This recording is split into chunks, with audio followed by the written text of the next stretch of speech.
Yo, what is going on, guys? It's Bengt. Welcome back to another video. In this one, we're talking about why you need to quit the fucking Zyn, bro, before you are completely cooked. Now, this is coming from a reformed fiend, so I want you to know that I'm not speaking from a place of ignorance. I'm not speaking from a place of judgment, because I have been there my damn self plenty of times. Nicotine is something that I've used on and off pretty much since high school, and recently I've come to notice that nicotine is something that I go to when I'm feeling shitty about myself. And as you can see, there's probably a negative spiraling effect that happens there, and you might be the same, where a lot of the substances or a lot of the things or a lot of the habits that you have that aren't good for you, a lot of it is cope for something else. You're feeling bad, you're feeling depressed, whatever, and nicotine or your substance abuse or whatever is the thing that makes you feel good. But then it gets to the point where you continuing to basically be a fiend for that substance makes you feel bad. You're like, damn, bro, I'm addicted to this shit. Damn, I want to quit this shit, but I can't. Damn, I know this shit is fucking up my physical and mental health, or it's fucking up my relationships, or like it's affecting my life in any way negatively. And then you want to quit, but you can't, and that makes you feel even shittier about yourself, which continues the downward spiral deeper into the addiction. You double down. So, now that that's out of the way, full disclaimer, coming from a reformed fiend. And actually, the last time that I quit nicotine was last year in 2024. And it was like towards the end of the year in like December, and it was at the end of December. I didn't wait till the new year like a lot of you pussies that have a resolution. I'm going to quit on January 1st. Nah, bro, if you're seeing this and you feel inclined to do so, if anything of the shit that I'm saying resonates with you, stop that shit today, or make your first attempt today. Because that's another thing that we should touch on real quick, is quitting nicotine is pretty hard. And we'll talk about some ways that you can make it a touch easier. But just understand that it's very rare to be able to completely cold turkey quit and walk away the first try. It might take you a couple attempts to really kick the habit, and it sucks. Nicotine is very, very addicting. Of all the things that I've ever been addicted to ever, nicotine is by far the one that kind of digs its claws in the deepest. And I've never been on hard drugs, so I should preface by saying that there probably is more addicting things than nicotine, but in my personal experience of the stuff that I have used in my life, that one has been the kicker for me. And nicotine is most definitely my drug of choice. Everyone has a drug of choice. Sometimes certain substances just light us up in the right way that it doesn't for others, or others have a different kind of more dull response to it than us. Anyways, all of that stuff aside, let's talk about why you need to quit the fucking Zyn, bro, because it's fucking your life up. I've met a lot of successful people. I've never seen anyone that pops fucking Zyns or, uses nicotine in an unhealthy way. At most, like smoking cigars in a social setting, but definitely not habitually, is something that I've witnessed people, or I've been in an environment where that's happened. But generally speaking, a lot of the people that I know don't necessarily use nicotine. I know there's a lot of people that'll be like, oh, well, if you chew nicotine gum and like there's positive health benefits and this and that, and it's like it can help you with your productivity and your focus. All right, sure. I'm sure that you can find a study that promotes a use case for just about anything. But if you're watching this video, if you clicked on this video, it probably means that nicotine is something that you struggle with. And there's a lot of stuff out there that in minute, small, concentrated doses, or like in a clinical setting, on paper might be helpful. But in the reality of things, like we're fucked as, I don't want to say as a generation, because it's more like it's bleeding into all ages of people in this society, where we are just absolutely fucking fried, bro. Our brains are fried. We're constantly seeking that next dopamine hit, that constant, basically IV of like feel good. And nobody ever wants to not feel okay. We literally have gotten to a point where people get prescribed, antidepressants and drugs and all these things just because they don't feel bad. They don't feel good. I'm depressed. I don't feel good. I don't want this. I don't want that.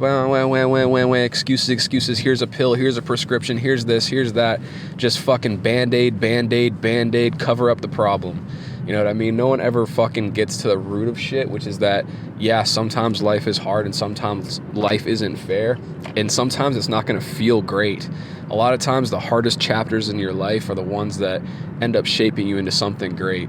So yeah, suck it up, buttercup, get the fuck on, and realize that if you're just popping fucking pills, or if you're just taking drugs and substances because you don't feel good, or because someone said it's going to help 3x your productivity, but you're actually just a fucking dopamine fiend and it's not helping at all, and you're just using all of these little things to rationalize continuing your substance abuse, well, sorry, dude, but you're just you're pulling straws, man, and you're really just kind of making things harder for yourself by trying to rationalize why you should continue using your substance of choice. That's pretty common, I would say, when you're trying to get rid of something. A lot of times it's difficult to get over that mental barrier because you find ways to convince yourself that it's okay, that it's a part of your life, and that it's not affecting you as negatively as possible, or that it actually is, like the reality of things. And you make excuses as to why it's not as negative as you think, and then you make excuses as to why it's actually a positive thing that it's in your life, but it's absolutely not. And that's where you should draw the line and distinguish that you are absolutely playing fucking games with yourself, and you need to stop that. So that's one thing when it comes to like the road to overcoming your substance abuse or your Zyn addiction, that you need to understand that your brain is going to absolutely fucking hate you during this process, and it's going to feel really shitty, but you need to get over it, and you're going to try to make excuses and tell yourself these stories and these narratives, and all of them are bullshit, bro. All of them are bullshit. None of them are actually going to help you. Zyn is not something that you want to be a part of your life, and you need to change that. Like, whatever story you try to tell yourself to convince yourself otherwise is a crock of shit. So let's talk about some other things that are going to be difficult when you try to quit this thing. We are exposed to so many things in our day-to-day life that make us feel good, as in give us dopamine, that when we have something like a substance that you're trying to quit, which is responsible for a certain amount of the dopamine that you receive daily, you are going to not only fight the chemical and physical withdrawals of that substance, but you're also going to be fighting the down regulation of dopamine that your brain is experiencing at the same time. And those two things partnered together, I think, is like probably the causation of, like, 99% of why most people, average people, are going to relapse. It would be basically the acute withdrawals of the physical addiction, like the chemical addiction, combined with your brain not being able to tolerate the down-regulation amount of dopamine that you've been exposed to as a result of taking this thing, on top of all the other shit in your day that stacks your dopamine on top of that. And then on top of that, you're going to be feeling pretty shitty about that. And we've become so numb as people to challenge or to struggle or to stress. And a lot of times with, basically quitting some form of addiction, you're going to have to be very self-aware of all the triggers that you have that make you upset, that make you angry, that make you frustrated, all of these like kind of negative emotions, because those are the things that are going to absolutely send you back to the gas station to buy another fucking tin. Because the second that you're like angry, pissed off, and, physically experiencing withdrawals from this substance, but then you have something that happens in your day that pisses you off. And like in the past, however long you've been addicted to nicotine, your solution to that was like, I'm pissed off, I'm frustrated, pop a fucking Zyn. Like, dude, that's going to be the challenging part too, is breaking the habits, the routines, the behavioral patterns that you've kind of been locked into while using this substance, because certain events or certain triggers are going to come along and test that, and you're going to have to be ready, because that is when you are the most susceptible to kind of relapsing and continuing the use of whatever substance when you most definitely don't want to. So those are a couple quick tips. Definitely have like I said, been through it myself, and it's something that if you are going through, it's for the better. Keep going. Highly recommend it. I think it's one of the simplest, well, not the simplest, it's fucking hard as shit actually, but I think it's one of the core things that you can do to actually level up as a person. Like, your addictions hold you back physically. They sometimes, depending on what it is, consume a lot of time. They also consume a lot of energy. They consume a lot of your financial resources. I know it doesn't sound like a lot, but I bet you if you did an audit of your finances and figured out how much money you spend on fucking Zyn or coffee or, you know, whatever a year, you'd probably be a little surprised. And if you could have that lump sum of money in your bank account today, instead of having spent it on that addiction, you'd probably take that option. So it's really tough, man. And then it also just makes it really, really hard to stack positive habits. And that's going to be a video that I make pretty soon, is about how to actually like transform yourself and how to actually level up extremely quickly, because all it takes is like a core foundation of discipline. And in my opinion, that core, that foundation is like your physical exercise, your diet, and your sexual or your use of your sexual energy. And if you can control those kind of three primary things, around those habits, around a good core of those habits, that foundation, you can stack so many other habits on top of that, where it really becomes easy to start to make really, really big improvements really quickly. But addiction is one of the things that will definitely slow you down the most. It's one of the things that will definitely disrupt and make upward spirals or upward progress really, really difficult. So if Zyn is something, or, you know, nicotine or caffeine or, you know, weed or whatever, you know, substance you're addicted to, if it's something that you've been thinking about and you've made it to the end of this video, then I highly, highly recommend you ditch that shit. I'm going to give you a couple tips for getting off of it, because if you've made it this far and you're serious about it and you go to attempt this, here's some things in my personal experience that have helped.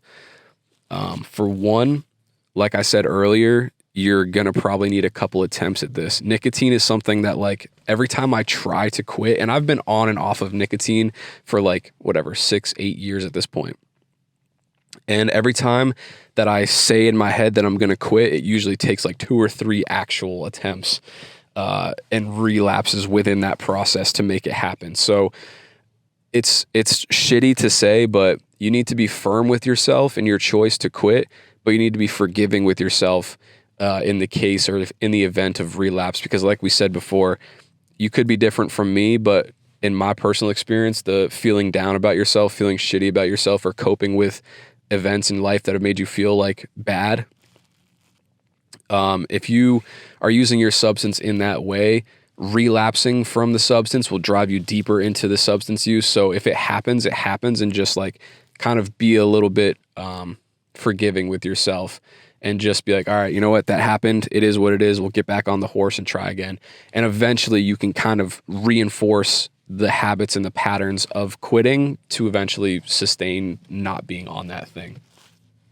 You have to understand that you're fighting circuitry in your brain that you have hardwired in one particular fashion, in one particular pattern for a long period of time. The longer that you've been addicted to something, the more habits, the more parts of your day, the more emotional triggers, the more thought patterns you've developed around using this thing.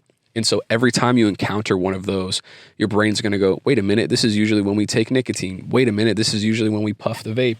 Wait a minute, this is usually the thing. We usually smoke before this. We usually dip before this. We usually you know what I mean? Your brain's going to encounter those triggers, and you need to have kind of a framework for shutting that down. And that's something that you might need to take a little bit of time to just sort of develop, and it's not going to happen quickly. And every time you face one of those triggers, depending on how big of a trigger that is for you, it's going to be appropriately difficult to deal with that as a result. Another thing is, I kind of mentioned this earlier in the video, but your addiction, you're going to face acute physical withdrawals as a result of stopping taking this thing. Now, obviously, there's the physical symptoms of fiending for something that's going to be difficult in itself, and you're going to have to challenge yourself to face those.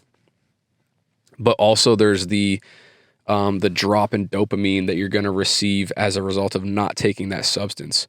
So when you think about the things that you consume on a day-to-day basis that basically up or down regulate the amount of dopamine that you're consuming on any particular day, take a look at some of the other things in your life that you can kind of down regulate as well. So like if you're cracked out of your fucking mind on Zyn and you're scrolling Instagram for 8 hours a day and you're fucking watching porn and you're eating junk food and you're like basically doing like every high dopamine activity that you possibly can, understand that when you eliminate nicotine or one of those other things, your brain is going to try to upregulate and get back to that level of baseline dopamine that it's been experiencing.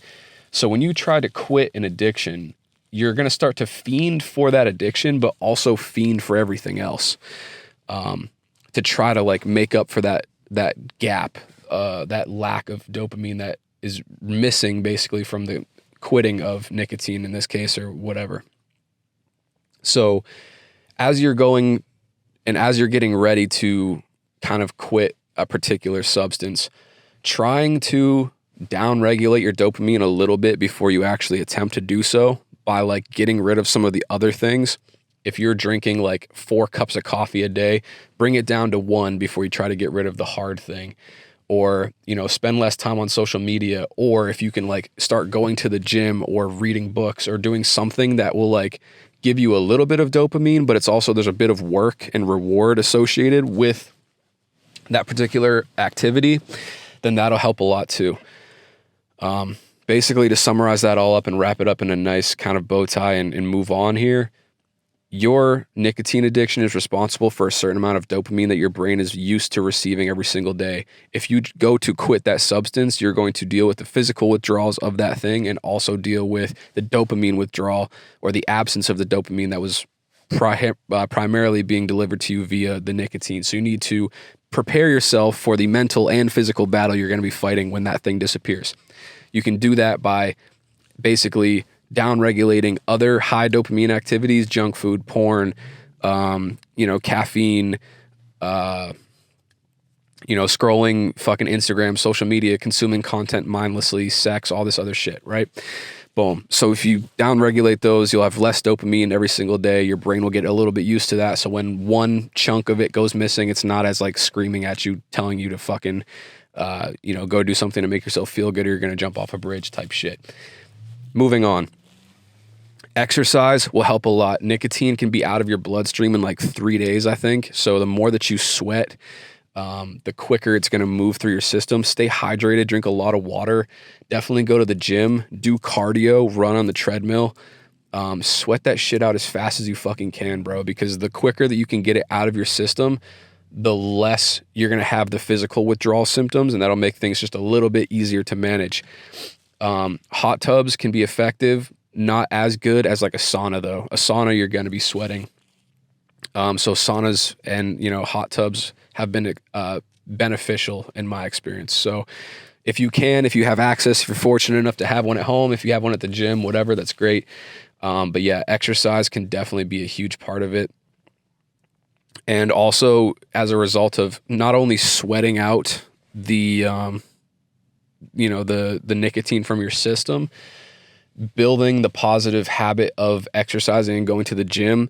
And the gym can be an extremely high dopamine activity. I'm at the gym right now, and I'm noticing now more so that I can get addicted to the gym when I don't have all these other high dopamine or like substances or things that are like cheap, easy, quick dopamine. Like your brain doesn't want to have to work to feel good.